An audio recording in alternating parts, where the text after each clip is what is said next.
24% ब्याज भर रहा हूँ मैं। एक काम है तेरा पूरे दिन भर में कि तू पढ़ाई करे, तुझसे वो भी नहीं होती है। इंस्टीट्यूट का पेपर तक तू क्लियर नहीं कर पाया, आईआईटी तू क्या करेगा? Another horrific incident that's been reported in the country's poaching harbour of Kota. Another student has died by suicide.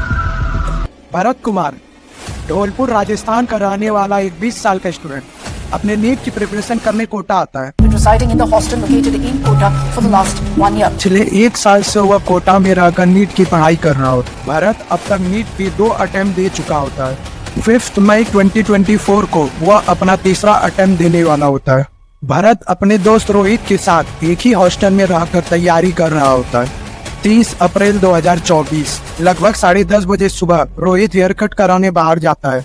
जब 11:15 पर रोहित वापस आता है तब उसे डोर अंदर से नॉक दिखता है। वह लगातार डोर नॉक करता है पर अंदर से कोई रिस्पॉन्स नहीं आता है। घबराकर रोहित विंडो की तरफ भागता है।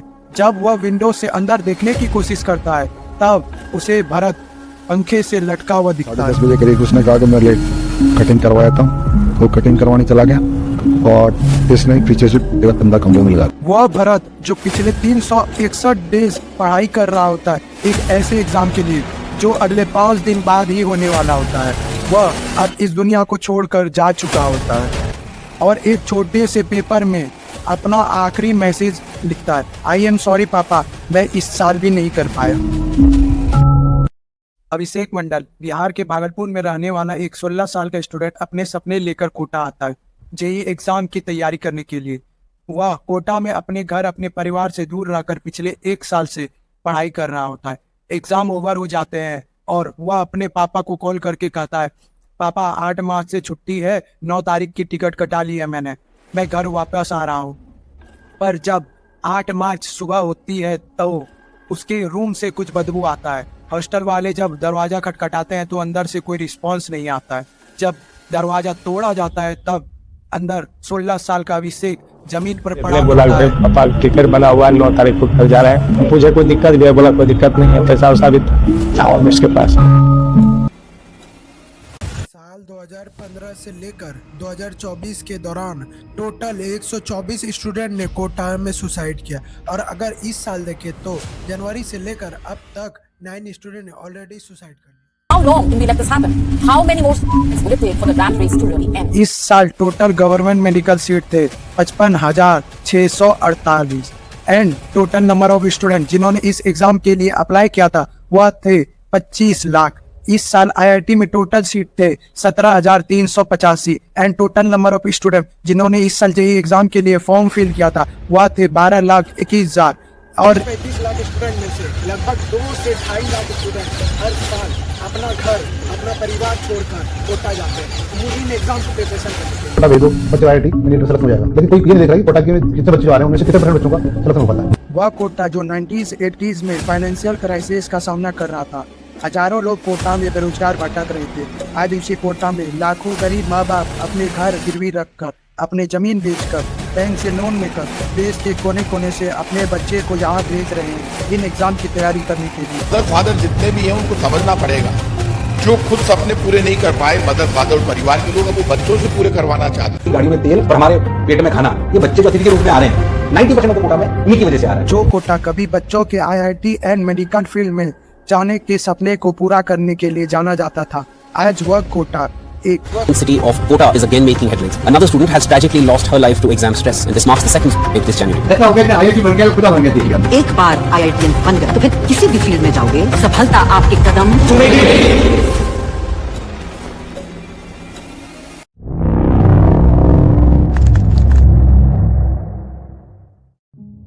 इससे पहले कि हम कुछ और समझें, हमें यह समझना होगा कि हजारों करियर ऑप्शन होने के बावजूद ये जेईई और नीट का इतना ज्यादा ऑब्सेशन तो एक तरफ है ह्यूज नंबर ऑफ स्टूडेंट और दूसरी तरफ है लिमिटेड कॉलेज, और इन कॉलेजेस में वही जा पाएंगे जो ये कि यह प्रूव कर पाएंगे yes I am capable. And इस चीज को प्रूव करने के लिए वो स्टूडेंट जिन्हें इंजीनियरिंग कॉलेज चाहिए उन्हें जेईई देना होगा और वो स्टूडेंट जिन्हें मेडिकल कॉलेज चाहिए उन्हें नीट देना होगा।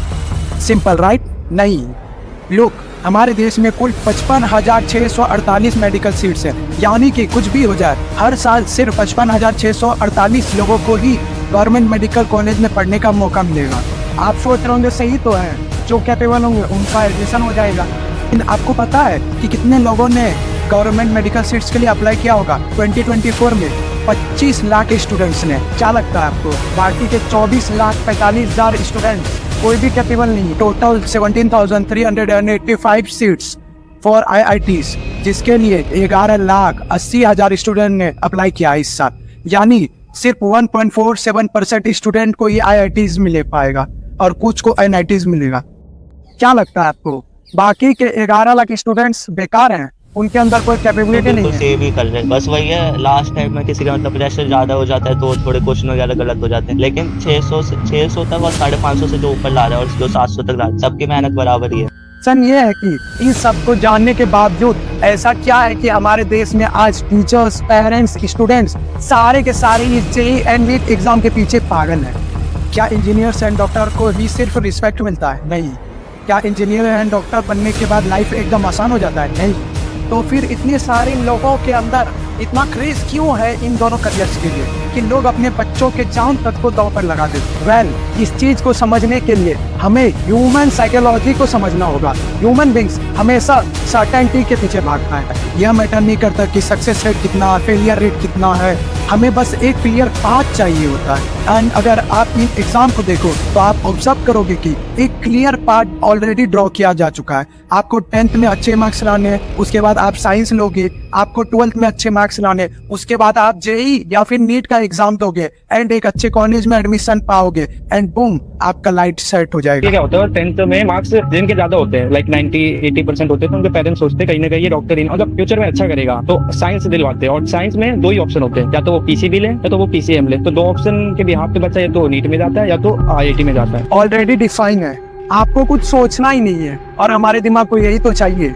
दूसरी चीज है स्टेटस। ह्यूमन बींग्स हमेशा स्टेटस के रेस में भागता आ रहा है और आगे भी भागता ही रहेगा, और इसमें कुछ गलत भी नहीं है, क्योंकि यही जो चीज है हमें अंदर से मोटिवेट करता है कि हाँ, हमें कुछ लाइफ में बड़ा करना है। सो अगर आप इन कॉम्पिटिटिव एग्जाम को देखोगे तो आपको समझ में आएगा कि यह एक श्योर, शॉर्ट एंड प्रूवन रास्ता है अपने सोसाइटी में खुद का स्टेटस बढ़ाने के लिए। क्योंकि कोचिंग से लेकर मीडिया तक हर कोई इस चीज को इतना ग्लैमराइज करके दिखाता है कि हमारे दिमाग को ऑटोमेटिकली या अच्छे मार्क्स लाना या कॉम्पिटिटिव एग्जाम को अच्छे से क्लियर करना एक स्टेटस का सिंबल बन जाए। लेकिन इस तरीके से माहौल बना रखा है ना कि डॉक्टर इंजीनियर बन जाओगे, तुम्हें बहुत पैसा मिलेगा, तुम्हें बहुत इज्जत मिलेगी। कुछ लोग परसेंट बंदे होते हैं या पीपल होते हैं, मतलब स्टूडेंट होते हैं, 102% या 3% मान लो, जो अपने इंटरनली करना चाहते हैं, मेडिकल फील्ड में कुछ अच्छा करना चाहते हैं, नेशन के लिए कुछ अच्छा करना चाहते हैं। अदरवाइज जितने भी है सब एक भीड़ का हिस्सा है। और तीसरी चीज है स्कैरसिटी, जो इंसानी दिमाग हमेशा उस चीज के पागल रहता है जो चीज उसे इजीली नहीं मिल पाता है। और क्योंकि इन एग्जाम को क्लियर करने का प्रोबेबिलिटी सिर्फ 1.52% के आसपास का है, तो ऑटोमेटिकली हम सब ऑब्सेस्ड हो जाते हैं। पर ठीक ही तो है सब, इसमें क्या गलत है? हर कोई चाहता है कि हमें सोसाइटी में रिस्पेक्ट कमाया जाए, अपने लाइफ को इम्प्रूव किया जाए, करेक्ट। पर कैसा हो अगर यही ऑब्सेशन एक 10,000 करोड़ के इंडस्ट्री में कन्वर्ट हो जाए, और अगर कैसा हो यही ऑब्सेशन एक ऐसे रेस में कन्वर्ट हो जाए जहां पर लोग बिना कोई रिसर्च के, बिना अपने बच्चे के कैपेबिलिटी को देखे, बिना अपने बच्चे के मर्जी के अपना घर बेच दे, अपना जमीन बेच दे, बैंक से लोन लेके अपने लाइफ का सब कुछ दौड़ लगाकर इसी रेस में भागे। अगर कैसा हो यही ऑब्सेशन एक ऐसे रेस में कन्वर्ट हो जाए जहां पर इतना ज्यादा मेंटल प्रेशर है कि लोग अपने लाइफ कमिट कर देते हैं, इन लोग अपने लाइफ को गिव अप करते हैं।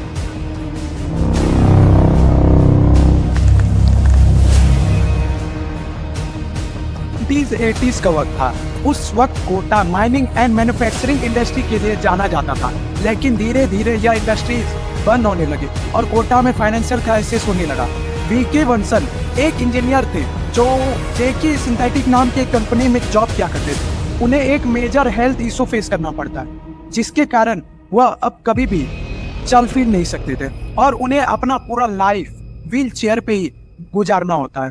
वह बहुत कोशिश करते हैं कि इस डिजीज को ट्रीट किया जा सके, यहाँ तक कि वह यूके यूएस के डॉक्टर तक को कंसल्ट करते हैं, बट अफसोस हर का सबका एक ही जवाब था, इसका कोई ट्रीटमेंट नहीं हो सकता है।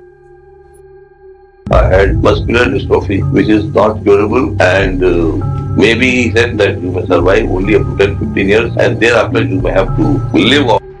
अकॉर्डिंग टू हिम यूएसए के डॉक्टर ने उन्हें एक ओपन लेटर लिखा और उन्हें वह टोटल 10 अलग अलग करियर ऑप्शन सजेस्ट करते जिनमें ज्यादा मूवमेंट करने की जरूरत नहीं है। और उनमें से एक करियर ऑप्शन था कि आप अपने घर पे ही रहकर बच्चों को पढ़ाएं। वीके वंसल एक बहुत ही इंटेलिजेंट स्टूडेंट थे। उन्होंने इंजीनियरिंग की थी और उनका मैथ बहुत ही स्ट्रॉन्ग था और काफी पसंदीदा सब्जेक्ट था। तो वो अपने पड़ोस के ही एक लड़के को मैथ पढ़ाना शुरू कर देते हैं। विद इन 3 मंथ्स उस बच्चे का परफॉर्मेंस काफी अच्छा हो जाता है और अब वीके वंसल सर का उनके लोकेलिटी में काफी नाम हो जाता है कि वीके वंसल सर बहुत अच्छा पढ़ाते हैं। फिर वह कुछ बच्चों को IIT एग्जाम के प्रिपरेशन के लिए पढ़ाना शुरू कर देते हैं। 1989 में उनका एक स्टूडेंट जेईई में टॉप रैंक ले आता है और फिर 1919 में 3 स्टूडेंट्स टॉप रैंक ले आते हैं और इसी के साथ साल 1991 में वीके वंसल सर को कोटा का सबसे पहला कोचिंग इंस्टीट्यूट ओपन करते हैं, बंसल क्लासेस। अब बंसल सर की चर्चा सिर्फ कोटा में ही नहीं बल्कि पूरे इंडिया में होने लगे थे। इंडिया तो छोड़िए, बाकी कंट्रीज में भी उनको लोग जानने लगे थे। जो क्लासेस बंसल सर ने एक बच्चे से शुरू किया था, अब वहाँ बच्चों का भीड़ लगना शुरू हो जाता है। बच्चे देश के अलग अलग कोने से कोटा आकर बंसल सर से पढ़ना चाहते थे। जो कोटा एक फाइनेंशियल क्राइसिस से गुजर रहा था, अब वो बंसल सर के कारण लाइमलाइट में आना शुरू हो जाता है। सब कुछ बढ़िया चल रहा होता है। बंसल सर अपने कोचिंग में एडमिशन के लिए एक एप्टीट्यूड टेस्ट लिया करते थे, जिससे वो बच्चों का कैपेबिलिटी चेक कर पाते थे कि क्या वो इंसान एग्जाम के कैपेबल है भी या नहीं। पर उसी समय देश के बाकी कोचिंग प्लेयर्स भी कोटा में एक बहुत ही प्रॉफिटेबल बिजनेस अपॉर्चुनिटी दी और अब सारे कोचिंग इंस्टीट्यूट अपना एक एक ब्रांच कोटा में भी खोलना शुरू कर देते हैं। लेकिन जल्दी उन्हें समझ में आ जाता है कि इनका कोई भी फायदा नहीं हो रहा है कोटा में, क्योंकि पूरे देश से जो लोग वहाँ पढ़ने आ रहे थे वो बंसल सर के पॉपुलैरिटी के कारण आ रहे थे। वो बंसल सर से पढ़ना चाहते थे। तो ऐसे में जो ब्रांचेस वहाँ ओपन हुआ था उतना ज्यादा बेनिफिट नहीं हो पा रहा। अब एक बहुत ही गंदा खेल कोटा में शुरू हो चुका था। अब सबको समझ आ चुका था एक्चुअल हीरो अगर दी कोटा का कोई है तो वह कोई बड़ा कोचिंग या बड़ा बिल्डिंग या कोई लग्जूरियस हॉस्टल नहीं, बल्कि अगर कोई असली हीरो है कोटा का तो वो है टीचर्स। और अब असली टीचर्स के कोचिंग का खेल शुरू हो जाता है। जो भी टॉप टीचर्स होते हैं उनको सारी कोचिंग अपने कोचिंग में लाने के लिए मुंह बोला अमाउंट देने के लिए तैयार होते हैं। साल 2011 से 12 के दौरान एक कोचिंग ने तो बंसल क्लासेस के टॉप 25 टीचर्स को मुंह बोला अमाउंट देकर अपने कोचिंग में ले लिया। अब क्योंकि टीचर्स किसी और कोचिंग में चले गए थे तो सारे बच्चे उसके पीछे पीछे उन्हीं कोचिंग्स में चले जाते थे। तो जो कोटा बच्चों का हेल्प करके उनका जेईई का एग्जाम निकलवाने के लिए फेमस बन चुका था, अब वह कोटा एक रूटलेस बिजनेस इंडस्ट्री में तब्दील हो चुका था। 2019 में नीट का वो हर एक कोचिंग वाले उसका बैनर लगाते हैं, उससे मतलब बोलते हैं कि हम तुम्हारा बैनर मतलब लगा सकते हैं AIR 1 वाला, उसकी परमिशन लेते हैं, पैसे देते हैं। बड़े बड़े holdings, luxurious hostels, teachers BMW से पढ़ाने के लिए आ रहे हैं ताकि उनका एक स्टेटस मेंटेन हो रह सके कि ये बड़े टीचर्स है, ताकि बाकी स्टूडेंट के दिमाग में यह इमेज बन सके कि अगर दी IIT हो गया तो तुम भी BMW में घूमोगे, अगर दी नीट निकल गया तो तुम भी लग्जूरियस लाइफ जी पाओगे। आप यकीन नहीं करेंगे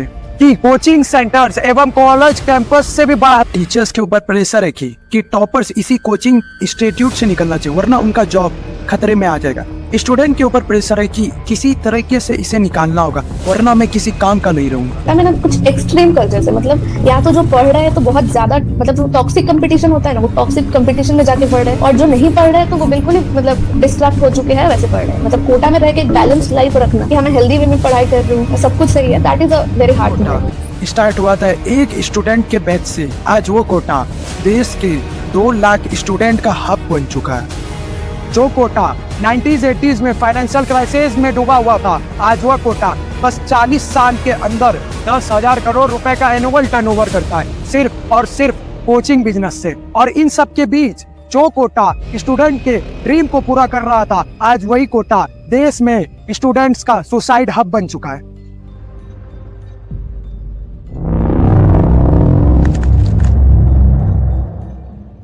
आज हमारे देश में जेईई और नीट मानो एक लॉटरी टिकट बन चुका है। IIT बन गया, खुदा बन गया एक मिडिल क्लास इंसान क्योंकि एक मिडिल क्लास के लाइफ में ऑलरेडी बहुत ज़्यादा प्रॉब्लम होता है, बहुत ज़्यादा परेशानी होता है, और ऐसे में उसे जब कोई एक ऐसा उम्मीद दिखता है कि हाँ इससे मेरा लाइफ बदल सकता है, तो वह बिना कुछ सोचे समझे चुपचाप उसके पीछे भागना शुरू कर देता है। और ऐसे में वो उनके उम्मीद पे मुहर तब लगता है जब उसे मीडिया या न्यूज़ चैनल या न्यूज़पेपर में ये दिखाया जाता है कि ऐसे एक बहुत ही गरीब घर के लड़के ने इस एग्जाम को क्लियर करके अपना पूरा लाइफ ट्रांसफॉर्म कर लिया और आज फॉरेन कंट्री में लाखों में कमा रहा है। और उनके दिल में एक उम्मीद जाग जाता है कि मेरा बेटा भी ऐसा ही करेगा, मेरी बेटी भी मुझे इस गरीबी से बाहर निकालेगी, और फिर वो इस लॉटरी को जीतने के लिए किसी भी हद तक जाने के लिए तैयार हो जाता है। लाखों पेरेंट्स अपने घर को गिरवी रखकर, तो कई पेरेंट्स अपने खेत बेच दे रहे हैं। मतलब कोचिंग में उसके पेरेंट्स ने खेत गिरवी रख के भेजा था, तो वो बता रहा था मैं अपने पेरेंट्स को भी कैसे बताऊं कि मतलब यहाँ पे पढ़ाई वढ़ाई नहीं हो रही और मेरा मन भी नहीं कर रहा। अब वो मतलब बहुत प्रेशर में था, क्योंकि एक तो उसके पेरेंट्स ने खेत रख के उसको भेजा था, ऊपर से उसको बैच भी अच्छा नहीं मिला था। वहीं कुछ पेरेंट्स बैंक से लोन ले रहे हैं, लेकिन वो इस बात से अनजान है कि जिस लड़के का सक्सेस स्टोरी वो देखकर उनके दिल में एक उम्मीद जगा है, उस लड़के के सक्सेस स्टोरी के पीछे 24,50,000 ऐसे स्टूडेंट भी हैं जिन्होंने काफ़ी मेहनत किया है और वो फेल हो गए, और आज उनके बारे में कोई भी बात नहीं कर रहा है। या तो वो किसी बंद कमरे में बैठकर रो रहे होंगे, या तो वो कहीं अकेले बैठकर वो खुद को इस दुनिया का सबसे बड़ा लूजर मान रहे होंगे, खुद से नजर नहीं मिला पा रहे हैं, और ना जाने मन में कैसे कैसे ख्याल आ रहे हैं। मेरे दोस्त के भाई कोटा में जो थे, कुछ दिनों से बात हुई थी, वो कुछ ऐसे फ्रस्ट्रेट थे ना कि वो सही में लिटरली जमीन बेच के आ रखे थे वो पापा की। ऐसा कह रहे थे कि इस बार नहीं हुआ ना तो जमीन भी जाएगी, अब मैं कहीं का नहीं रहूंगा, करना है, बस दिन भर पढ़ाई करते थे, और एंड ऑफ द डे उनका हुआ नहीं, और पता नहीं मुझे फिर मेरी बात भी नहीं हुई कि क्या हुआ। और इन सबसे अनजान एक पेरेंट्स अपने इन बच्चों के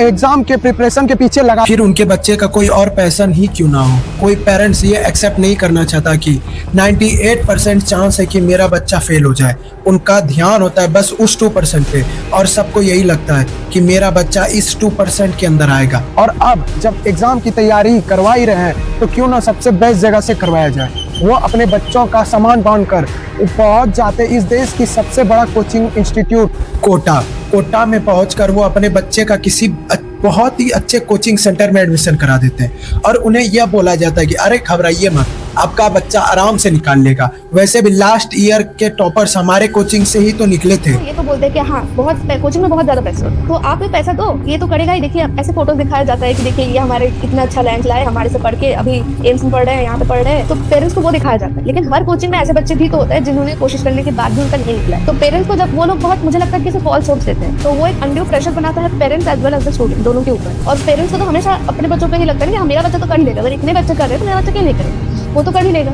ऐसे में उस पेरेंट्स का उम्मीद अब एक यकीन में बदल चुका है कि मेरा बच्चा तो बिल्कुल अब निकाल ही लेगा। लेकिन इन सब के दौरान उस बच्चे के दिमाग में क्या चल रहा होता है या कोई रियलाइज करता है? आपका ये लोन लेना, जमीन बेचना, घर गिरवी रखना, और आपके मन में यह पक्का यकीन हो जाना कि मेरा बच्चा तो हर हाल में निकाल ही लेगा, और आपका यह बात एक्सेप्ट ना करना कि हो सकता है मेरा बच्चा उस 98% का हिस्सा बन जाए। ये सब एक स्टूडेंट के दिमाग में इतना मेंटल प्रेशर डालता है कि आप सोच भी नहीं सकते। अपने बच्चे का एडमिशन करवाने के बाद पेरेंट्स उन्हें बेस्ट ऑफ लक कहकर अपने घर वापस चल जाते हैं।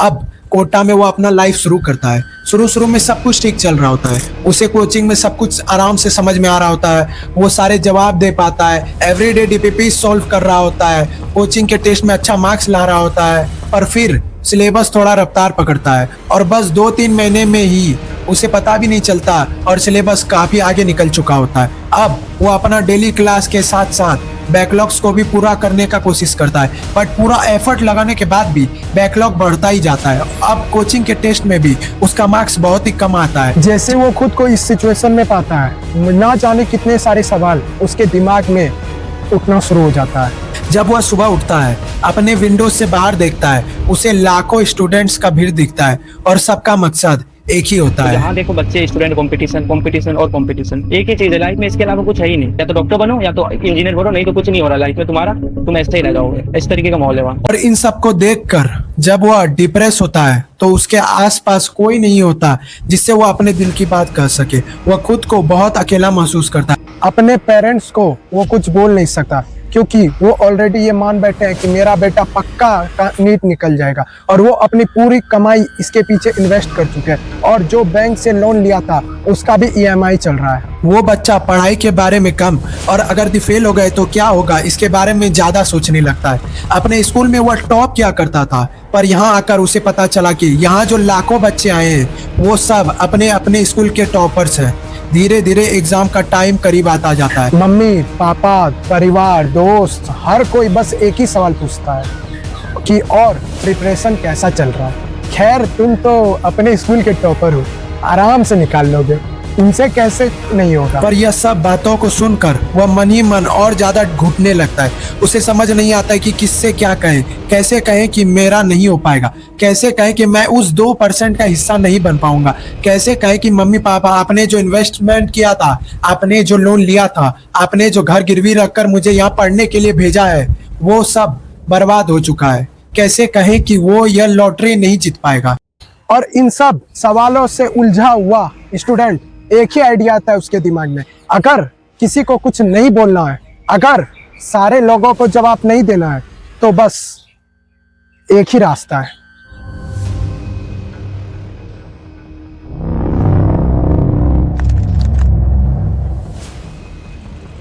तो क्या हमें डॉक्टर्स नहीं चाहिए, क्या हमें इंजीनियर्स नहीं चाहिए? बिल्कुल चाहिए, हमें डॉक्टर्स भी चाहिए, हमें इंजीनियर्स भी चाहिए।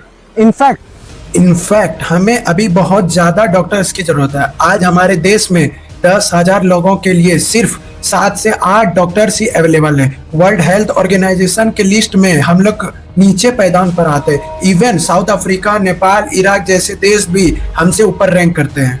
But we have accept the reality. हम चाहे जितने भी कोशिश कर ले, हमें जितना भी शौक हो, बट हमारे सरकार के अंदर, हमारे गवर्नमेंट के अंदर इतना दम नहीं है कि वह एक साल में 55,000 से ज्यादा मेडिकल सीट अवेलेबल करा। क्यों? क्योंकि हमारे गवर्नमेंट के पास शायद कोई और भी काम है तो इन स्टूडेंट के फ्यूचर से कहीं ज्यादा इम्पोर्टेंट है। बाकी आप खुद ही समझदार हैं। तो सॉल्यूशन क्या है? कैसे इन सुसाइड्स को रोक सकते हैं? कैसे हम इंश्योर कर सकते हैं कि और मासूम बच्चों का डेड ना हो? इस डॉक्यूमेंट्री के थ्रू 3 मैसेजेस देना चाहता हूँ। पहला, पेरेंट्स के लिए, प्लीज आप अपने आसपास किसी डॉक्टर या किसी इंजीनियर को देखकर अपने मन में यह इरादा ना बना ले कि आपका बेटा डॉक्टर या इंजीनियर ही बनेगा, क्योंकि आप जिस चीज को देखकर खुश हो रहे हैं वह उस चीज का आउटकम है और आपने उसके पीछे का जर्नी नहीं देखा है। सबसे पहले आप ये देखें कि क्या खुद स्टूडेंट अपने मर्जी से यह फील्ड चुनना चाहता है। अगर हाँ तो बहुत अच्छी बात है, आप उनके इस ड्रीम में पूरा साथ दें। पर अगर स्टूडेंट का इस फील्ड में कोई इंटरेस्ट ही नहीं है और जस्ट बिकॉज ऑफ सोसाइटी, या अगर आपके कोई दूर के रिश्तेदार डॉक्टर या इंजीनियर है और वो अपने लाइफ में सेटल हो चुके हैं, ऐसे आप में अपने बच्चे को डॉक्टर बनाना चाह रहे हैं, तो यह गलत फैमिली है आपकी। इंटरेस्ट नहीं है तो इट्स लाइक जबरदस्ती का बस नीट अच्छा है, डॉक्टर बनना अच्छा है सोच के आप कर रहे हो तो it will be very hard for you. अगर if you don't have love for this subject then इतने सालों तक उनको लेके जाना एग्जाम का प्रिपरेशन करना शुरू कर दे। यह fact student as well as parents दोनों को एक्सेप्ट करना होगा कि नो मैटर जितना भी हार्डवर्क कर लिया जाए, इन एग्जाम में सक्सेस होने का प्रोबेबिलिटी सिर्फ 2% है के आसपास है। और द हाई प्रोबेबिलिटी कि आपका स्टूडेंट उस 98% के कैटेगरी में आ सकता है जो फेल हुआ है। अपने बच्चे से रेगुलर कांटेक्ट में रहें और मेक श्योर करें कि आपका, अगर आप उन्हें कहीं और पढ़ने के लिए भेज रहे हैं तो आप उनके साथ हो। जब कभी भी आपको ऐसा लगे कि वो डिप्रेशन में है या वो उदास है, आप उनके साथ बैठकर कोऑर्डिनेशन में बात करें। क्योंकि एक इतने कॉम्पिटिटिव एग्जाम की तैयारी कर रहे स्टूडेंट को यह पता नहीं होता है कि उनके मन में कितने सारे ख्याल आ रहे होते हैं। 100 में से कम 70-80 का दिमाग खराब हो जाता है, क्योंकि ऐसा एनवायरनमेंट ही है वहाँ पे। फिर उसके बाद बच्चे डिप्रेशन में चले जाते हैं, फिर कोई नशे वशे में लग जाता है, डिप्रेशन में जाते हैं। समझाने वाला तो है नहीं वहाँ पे कोई। दूसरा मैसेज है टीचर्स के लिए। आज हमारे पास जो भी पढ़ने के लिए आ रहा है वो मोस्ट प्रोबेबिलिटी फर्स्ट जनरेशन का है और उनके मम्मी पापा का बिल्कुल भी आइडिया नहीं है उनके करियर के बारे में। तो ऐसे में हमारा यह रिस्पॉन्सिबिलिटी बनता है कि हम स्टूडेंट के अंदर क्यूरियोसिटी जनरेट करे, जिससे कि वो अलग करियर पाथ के बारे में जानने के लिए क्यूरियस हो और उसके बाद वो जाकर कुछ एक पाथ चुने, ना कि उनके सामने दो ऑप्शन रख दे, जेई या नीट। सर ने पढ़ाना शुरू किया था तो वो स्टूडेंट का एडमिशन से पहले एक एप्टीट्यूड टेस्ट लिया करते थे, ताकि वह यह देख पाए कि क्या स्टूडेंट का आईक्यू लेवल सच में उतना है कि वह इस एग्जाम का प्रिपरेशन कर पाए। पर आज पैसे कमाने के लिए हर बच्चों को मोटिवेट किया जाता है कि तू आराम से कर लेगा, पर क्यों नहीं हो पाएगा तुझसे, तेरे तो इतने अच्छे मार्क्स आए हैं, उसके भी इतने अच्छे मार्क्स है, तू आराम से कर लेगा। करते और कुछ नहीं, मुझे तो यही लगता है इस साल नहीं उस साल, अभी एग्जाम हुआ, अभी सभी कोचिंग का एक मोटिवेशन वीडियो आएगा, अरे कोई बात नहीं इस साल नहीं तो अगले साल हो जाएगा, तुम बस तैयारी करो, ये करो वो करो। ये सब मेरे को मतलब ठीक नहीं है, ये तुम अपने ऊपर देखो तुम्हें क्या करना चाहिए, मतलब उसके भी आप पे चलो, क्योंकि कोचिंग बस पैसे कमाने का एक जरिया है उनका। But let's accept the reality, हर कोई इस एग्जाम के लिए नहीं बना है। और तीसरा मैसेज है मेरा स्टूडेंट्स के लिए। पहले तो आप मुझे ये बताओ कि क्या हमारा जनरेशन इतना कमजोर हो चुका है कि एक एग्जाम के लिए वो अपना जान देने के लिए तैयार है। इन सब चीज़ों को अगर भी आप पार कर ले तो आप बहुत ही स्ट्रॉन्ग पर्सन बन चुके हैं, और फाइनेंशियली भी और मेंटली भी। और अगर भी आप इस सिचुएशन से हार नहीं मानते तो कल को आप कितने भी बड़े से बड़े सिचुएशन को हम लोग आराम से सॉल्व कर सकते हैं। और हम इतने स्ट्रॉन्ग बन चुके हैं कि हमें सक्सेसफुल होने से कोई नहीं रोक सकता है। अगर भी आपकी एज 16 और 20s के बीच है तो आपके सामने 50 साल आपका इंतजार कर रहा है। पता ये चला कि लाइफ जीने में मजा तभी आएगा जब कोई चीज़ का कमी महसूस होगा और आप उस चीज़ को पूरा करने के लिए स्ट्रगल कर रहे होंगे। और ऐसे में ध्यान ये रखना है कि वो स्ट्रगल आप खुद चुन रहे हैं, ताकि उस स्ट्रगल में आपको मजा आए। मेहनत, मैंने खुद अपना स्ट्रगल खुद चुन चुका है और आज भी एवरीडे स्ट्रगल कर रहा हूँ। मज़ा भी आ रहा है, परेशान भी हो रहा हूँ, पर मुझे ये पता है कि यह स्ट्रगल मैंने खुद की मर्जी से चुना है, ना कि सोसाइटी के प्रेशर में आकर। और अब खुद के लिए स्ट्रगल चुनने की बारी अब आपकी है। तो फाइनली आज ये वीडियो कंप्लीट हुआ गया। आप लोगों को बढ़िया लगा होगा वीडियो, तो हम लोग को लाइक एंड शेयर सब्सक्राइब करें। तो आपको वीडियो पसंद आया होगा, और ये वीडियो किसी भी हार्मफुल पर्पस के लिए नहीं है, एक रियलिटी के ऊपर बना है। This is a documentary video of Kota suicide factory.